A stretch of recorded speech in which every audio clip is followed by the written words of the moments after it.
It happens to many soon-to-be moms. You plan a special trip, and then you become pregnant. So is travel during pregnancy safe? What are some factors you should consider, plus specific tips for traveling via air, land, and even sea?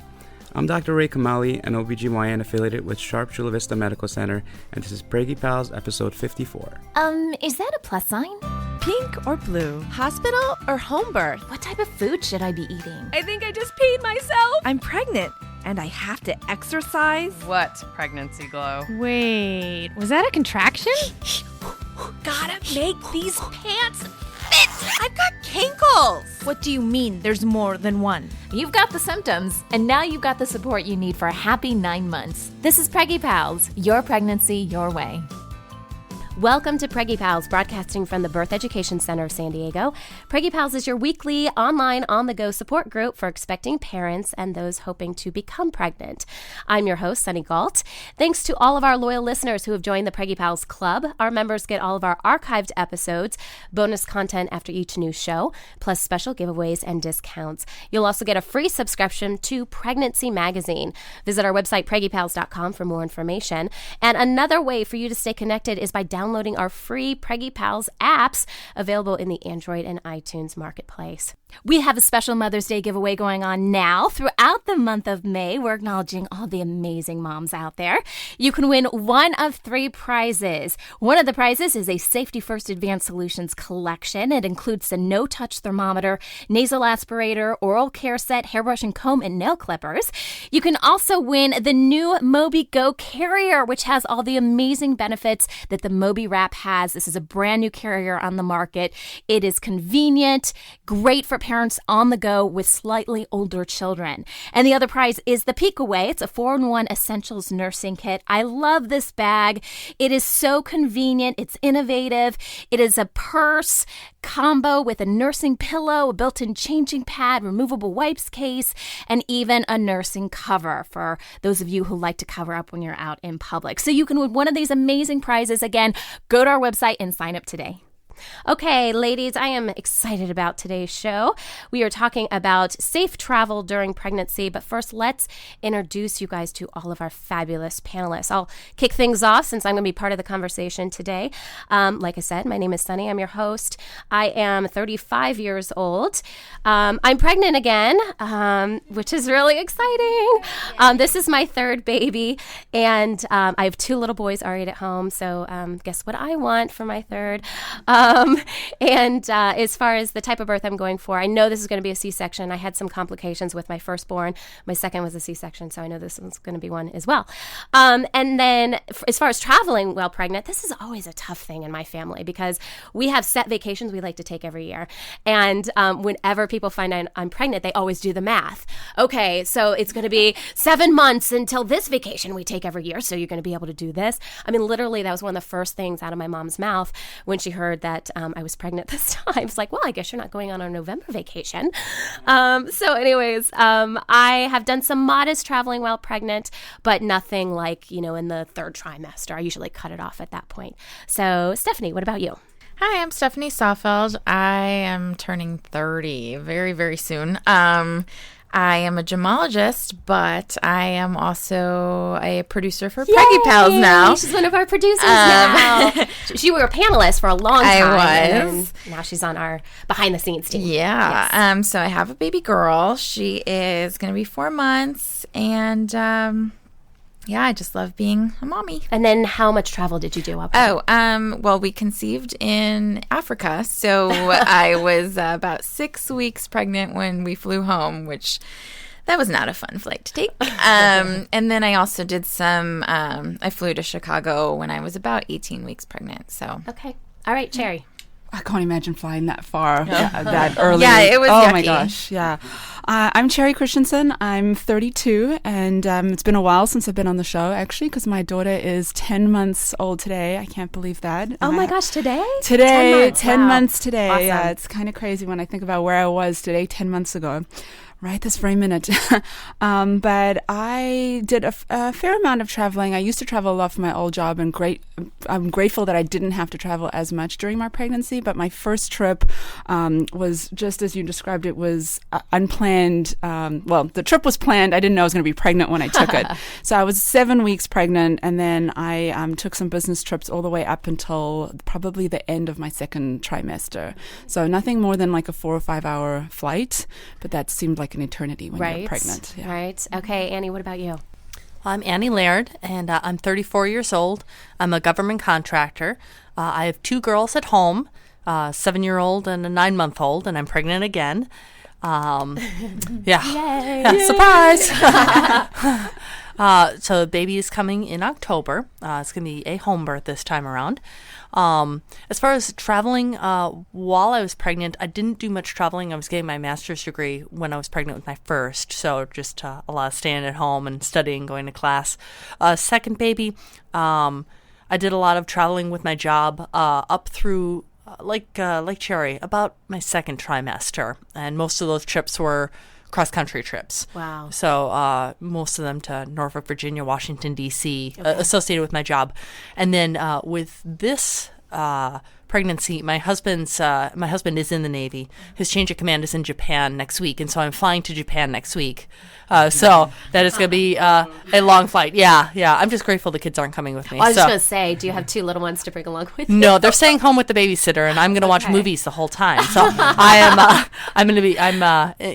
about to start my second trimester. Okay. So morning sickness has passed. So, but I do have a lot of questions, concerns about traveling such a long distance. Of course. Which I've done with my job before, but never while pregnant, doing an international flight. Got it. Mm-hmm. All right. And Jessica, welcome to our show. She's a new panelist, so tell us a little bit about yourself. So, like you said, my name is Jessica. I'm 34. Seems to be a common age around here. I'm active duty Navy. So a lot like you, I've been all around. And actually, with my first daughter, who's 14 months, I flew when I was about 2 months pregnant to my husband's commissioning for his ship, not for him in particular. And then at 7 months, I flew for holiday because he's over here. He was stationed over here in California, and then I was stationed in Virginia. We are actually surprised that I'm pregnant again now. Yay! We just reconnected and have been stationed together here in California as of March, and we got pregnant immediately. Hello, honey. Exactly. So, and my first birth was a C-section, emergency C-section. Second one, I'm hoping isn't an emergency, and hope is I haven't really made plans for it yet on what I would like to do, but I'm hoping to have a little bit more of a choice in the matter. Yeah. Okay. Well, welcome to the show, everybody.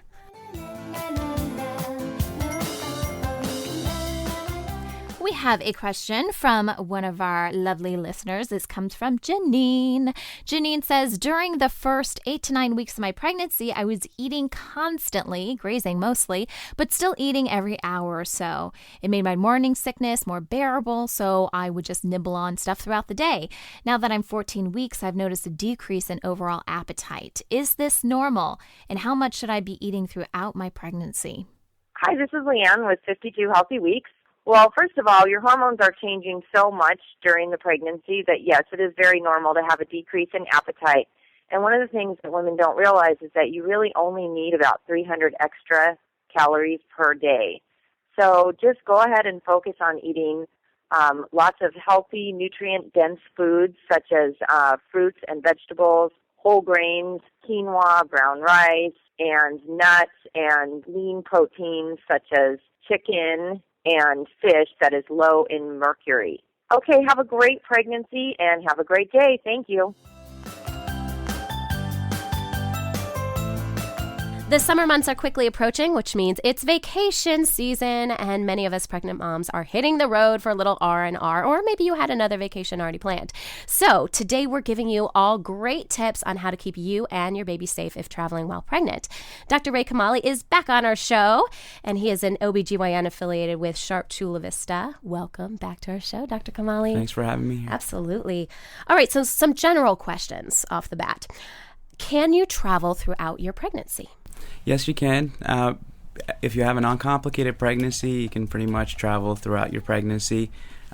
Depending on other complications or risk factors, then you should discuss your risks and the timing of your travel with your healthcare practitioner, and decide which what is safe and what isn't, and what distance and what number of hours. Right. Yeah, I'm sure there's a lot of factors that kind of weigh into this, right? But in general, we can travel while pregnant if we take some precautions. Absolutely. Right? Okay, and that's what we're going to talk about today. When is the best time to travel during your pregnancy? Do you have to keep that in mind? First trimester, second, third? Oh, definitely. Second trimester is usually the best time to The travel. honeymoon time. The honeymoon time, exactly. So you're recovering from your first trimester, the morning sickness, the nausea, and also you would have a confirmed pregnancy, hopefully. So your practitioner would have done some sort of a imaging study or checked the baby's heartbeat, and so you have a confirmed pregnancy inside your uterus, and you're kind of set in your pregnancy, have a due date, and have gotten the initial testing, the blood test, and everything out of the way. And then, the nausea goes away. So second trimester is the best time. And third trimester, when it gets closer to your due date, sometimes, the risk for preterm delivery and other things come into play. So second trimester is the best time. Was anyone able to compare a first trimester traveling experience to a second? Cherry, you're Yes, nodding your head. definitely. Big difference? Big difference. Well, Yeah. because the first trip that I took, I was only 7 weeks pregnant, and I was incredibly sick with morning sickness. And so it was even, to me, I remember one of my worst parts of my trip was just being in the airport, and my plane was delayed, and sitting at the gate with all the smells of all the food that's Yes. right there. That was the and I just worst. wanted to get on the plane. Not that I was going to feel better on the plane, but just knowing, okay, I'm on the plane, and then I can at least try and go to sleep. And it was just delayed and delayed and delayed forever. And so it was just the whole time I just could not stop thinking about how sick I was. Mm-hmm. And the second time I traveled, I was much further along in my pregnancy, and so it brought a whole nother complication because now I had a belly, now I had to pee every 14 seconds. So there were a bunch of other things, but just in general, I didn't feel sick, and so those other things were a lot more manageable. You could get a seat by the aisle, so you could get up every couple of minutes. I didn't worry about. And I think throwing that brings on up a real everyone. good point, Sherry, is that when you're in your second trimester, you are obviously pregnant then, and so you get a lot more sympathy. Yes. From other people. And not even just sympathy, but things that a pregnant mom should be able to do. You don't get the you don't get the stink eye from if you end up with a middle seat.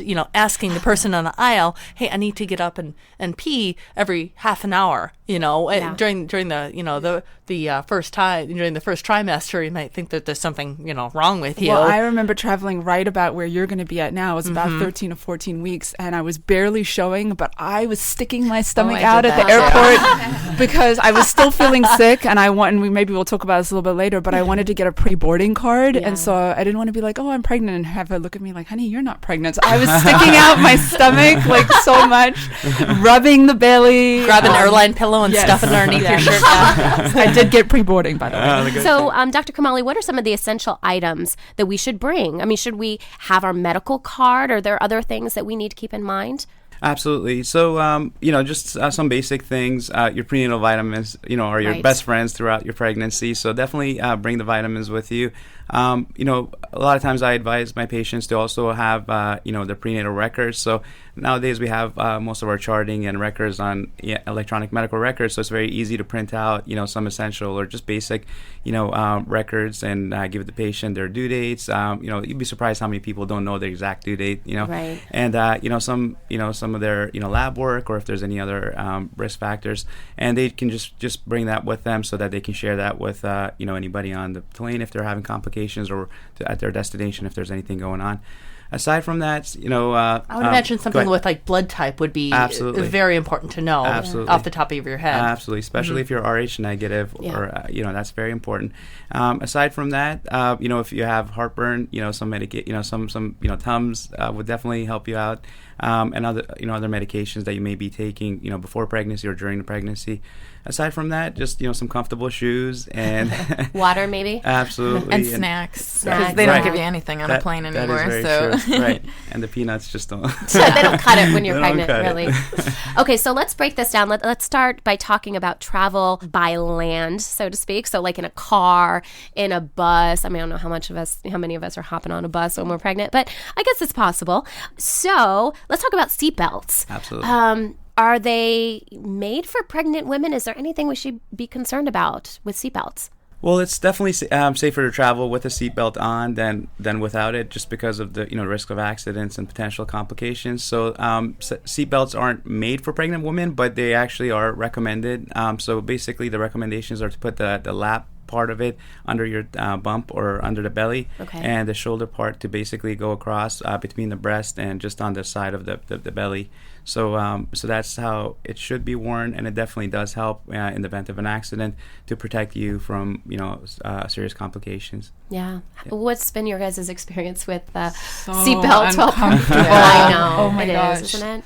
I have a 2-mile commute to work, and it's just 2 miles. I mean, it's nothing. When I would get home, the most excited to be would be to unbuckle that. So I can't imagine driving further. And I did have to do a couple business trips where I was driving, maybe to Los Angeles, like 2 hours or 4, depending on the traffic. Yeah. And it was really uncomfortable. But like you said, I figured it's safer to have it on than to have it off. And Sure. I just could never sit in a car without a car seat on. It feels weird, doesn't it, if you're used to it? So sometimes I would just pull it down a little bit to kind of have a little bit of give, so it wasn't quite as tight. But definitely always wore it, even though I hated it. So.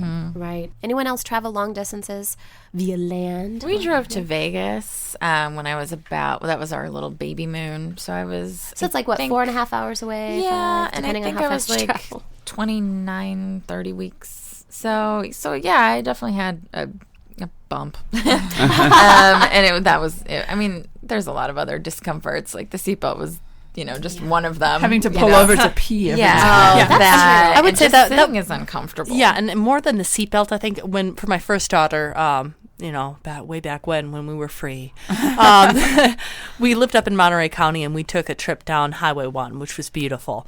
But a lot of twists, a lot of turns, so less than the seatbelt. I think the issue was sitting in the car. And just a little bit of motion sickness. And a little bit of motion sickness. And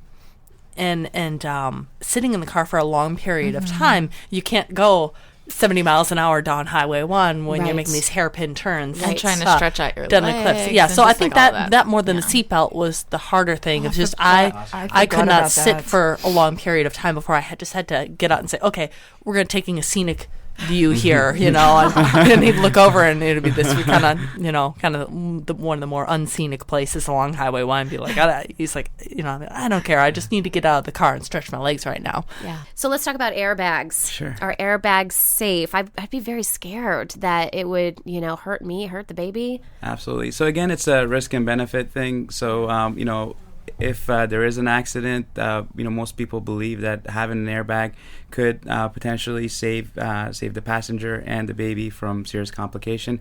There was a large study done. It wasn't it was a retrospective study that looked at pregnant women in a car accident with and 2/3 of it's about 2,000 people. 2/3 of the pregnant women had airbags. Their car was equipped with airbags, and the other third didn't have it. And there was no significant difference as far as their outcome, complications with the airbag and without. So most people believe that airbags can help, but and they don't have any potential harm. But I mean, conceivably, you could think that, or you can see that there is a possibility that the airbag can push on your belly and cause a problem. But in real life and in that study, there was no significant difference. Is this a concern for you ladies? Not really. Every time I see something with crash test dummies, it seems to be coming up at the face. Right. And it prevents head injury more than anything else. It's not like it expands Comes down right to your towards the belly. Exactly. Right. Yeah. And I would think about how much worse would it be if I was in a terrible accident without there's so many things worse than an airbag. Yeah, and have your belly hit the steering wheel. Steering versus Yes. I have a lot of patients that come into their prenatal appointment, and they say, "Oh, I was in a car accident, 2 weeks ago." And I said, "Well, why don't you call me or come into the hospital?" Right. And I just want to also kind of tell the listeners or advise the listeners that if you are in a car accident, contact your healthcare professional.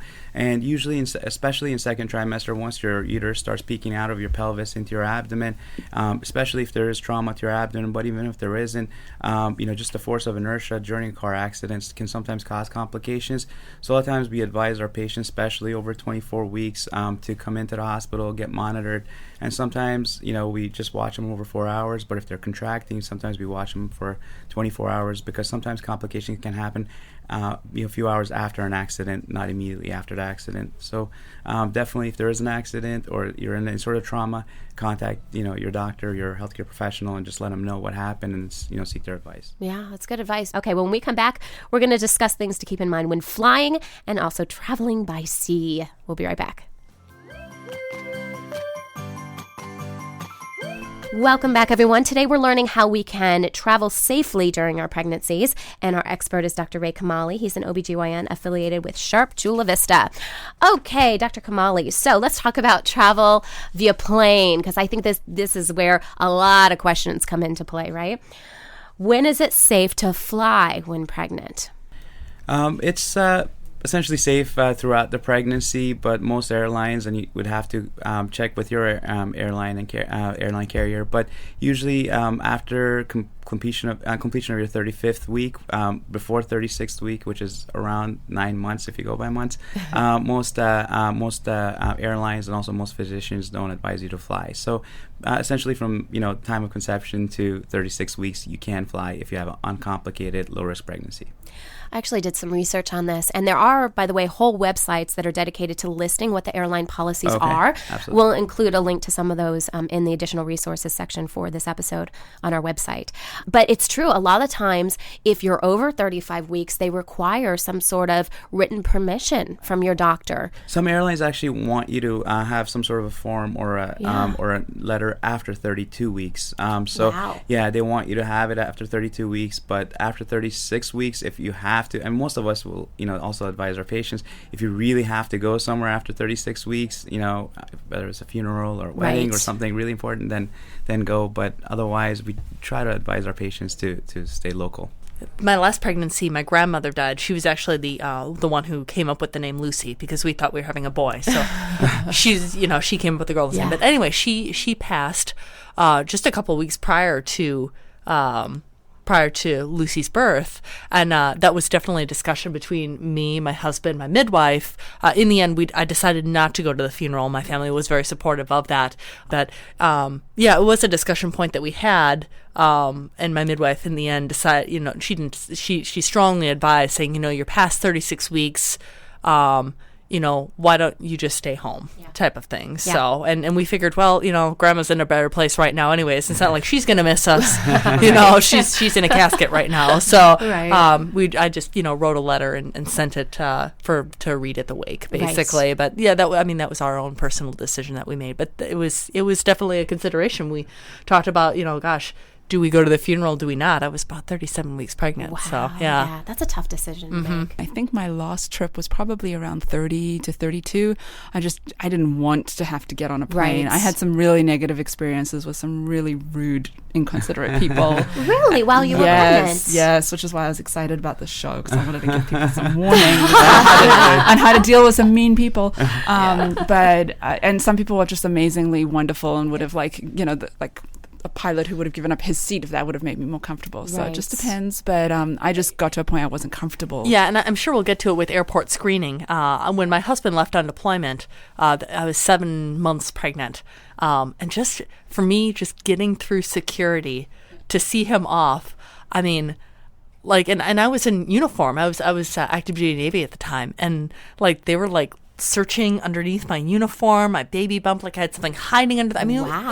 It was ridiculous, So, I mean, you get to a point where you just don't want to, even if your Exactly. doctor or midwife has approved it. Exactly. So. I probably feel like everyone's watching you too. Oh, look at the pregnant woman being felt up by the security. Yes. security people. Yeah. Dr. Kamali, are those screening machines? Are those safe for pregnant women? Are they safe for anyone? They say that. Good question. And there's different screening machines. The traditional metal detectors. They basically are they're fairly safe, and they use non-ionizing radiation, and it's just basically just similar to what we have in our blenders and different electric machines at home. So the radiation that you get exposed to, whether you're pregnant or not pregnant, is very minimal, and again, it's non-ionizing, which means it usually doesn't cause a lot of harm to pregnant or not pregnant people. The traditional metal detectors are fairly safe, and that's the same thing that similar technology that you use on the little hand wands. Okay. So those are okay. The newer, quote unquote, body scanners, and there's two different types of those, and we'll talk about that in a minute. Those, there's some controversy with the scatter wave. It's the type of X-ray type machine, because that is X-ray radiation.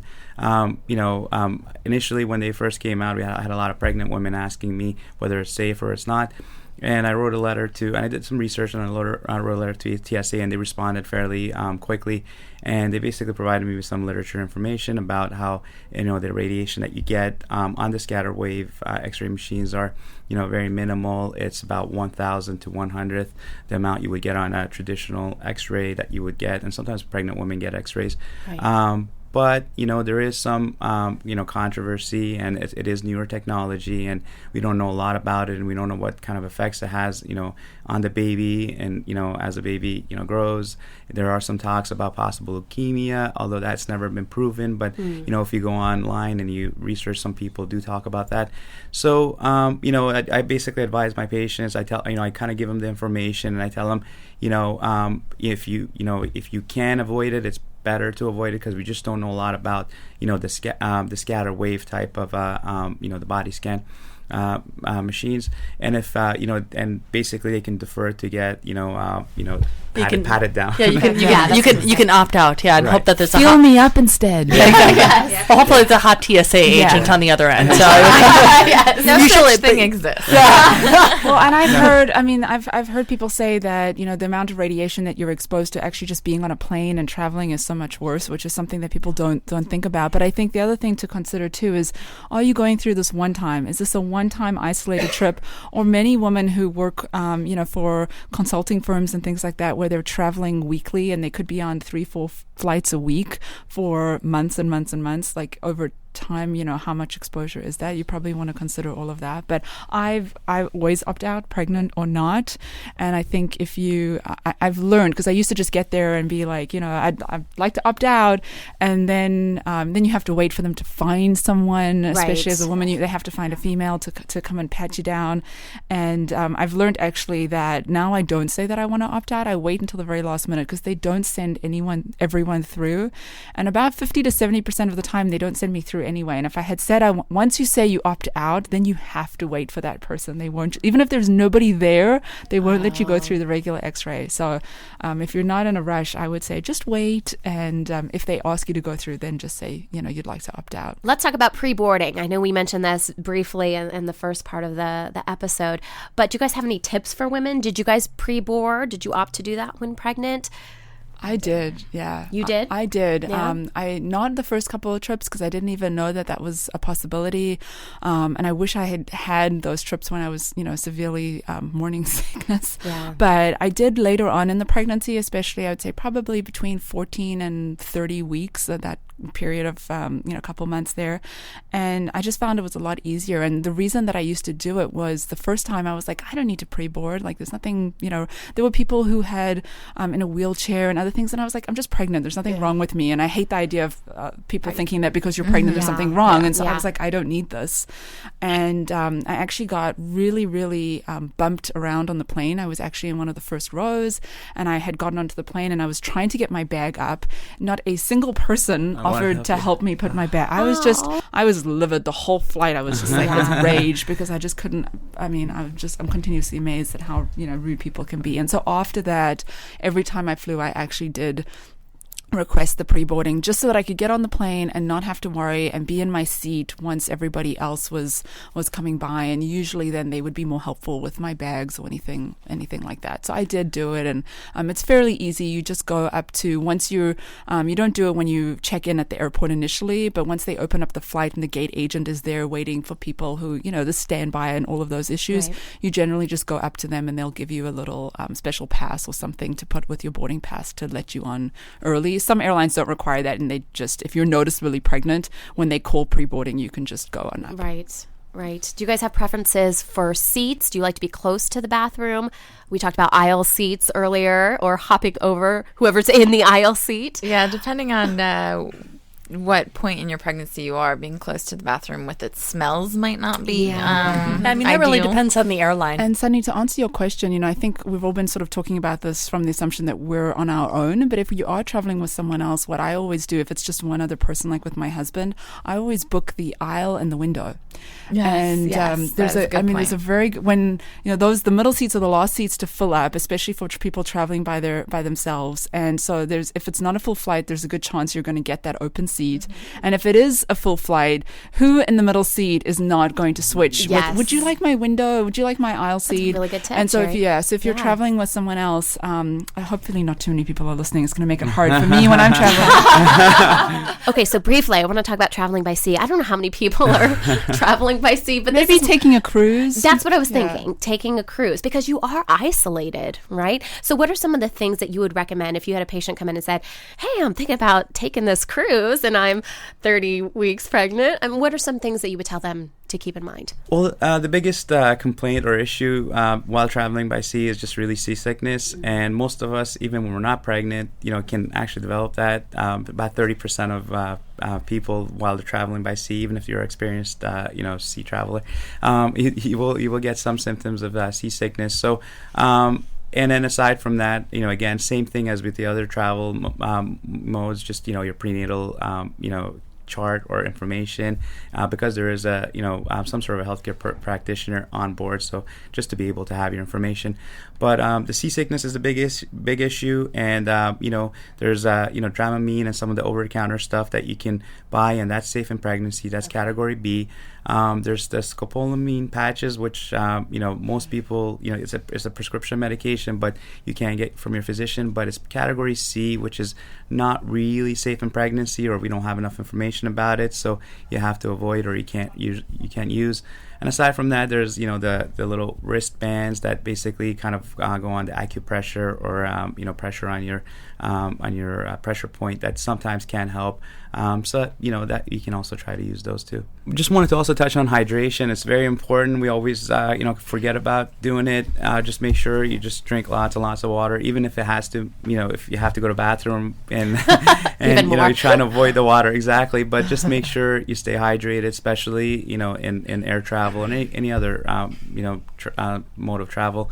You can't get dehydrated, and just drink lots of fluid, water, and also snack, and make sure you eat regularly. Okay. Well, thank you, Dr. Kamali, for joining us today.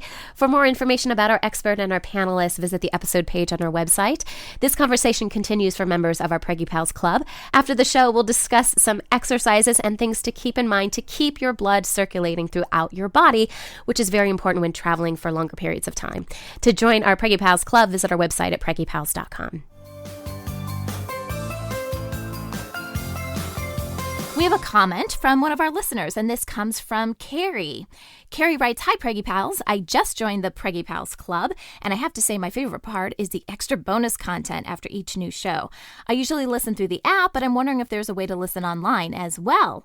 So, Carrie, yes, there is. All you have to do is head on over to preggypals.com, our website. Click on the members section. You'll see a login section there. Log into your account using the same login information that you use on your app, and you'll be able to download the content right there, or you can listen to it online. It just allows you into our members area, and you can do a whole bunch of cool stuff, get access to all of our extra features. So, Carrie, thank you so much for your question. That wraps up our show for today. We appreciate you listening to Preggy Pals. Don't forget to check out our sister show, Parent Savers, for parents with newborns, infants, and toddlers, and our show, The Boob Group, for moms who breastfeed their babies. Next week, we're continuing our series on pregnancy exercises. Is running safe during pregnancy? We'll see what our expert has to say. This is Preggy Pals, your pregnancy, your way. This has been a New Mommy Media production. The information and material contained in this episode are presented for educational purposes only. Statements and opinions expressed in this episode are not necessarily those of New Mommy Media and should not be considered facts. While such information and materials are believed to be accurate, it is not intended to replace or substitute for professional medical advice or care, and should not be used for diagnosing or treating healthcare problem or disease or prescribing any medication. If you have questions or concerns regarding your physical or mental health or the health of your baby, please seek assistance from a qualified healthcare provider.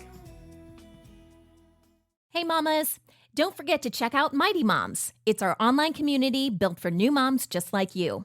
Not only can you connect with other moms, but you can also join us backstage for special mom-only online events. And you'll also be notified when we're recording so you can join us as a special guest.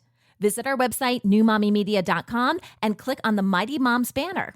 It's free. That's newmommymedia.com. See you there.